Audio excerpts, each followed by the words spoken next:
I hate nobody. Mimi sina shida na mtu. Hata si unaona wananitusi kila siku. Umewahi kusikia mimi nikiwajibu? Mimi nasema Mungu atalipisha tu, hakuna shida.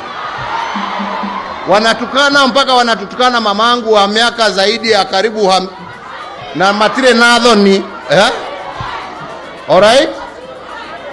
Lakini mimi nimesema hiyo ni ya Mungu.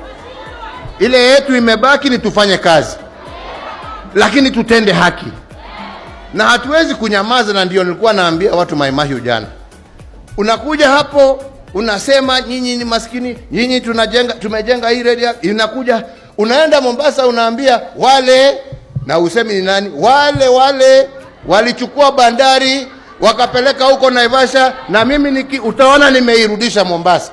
Akija hapa nakwambia Muriaga itakaa hapa sasa ni mudo wa maheni mayaga ini tutigihota na nake tutigihota.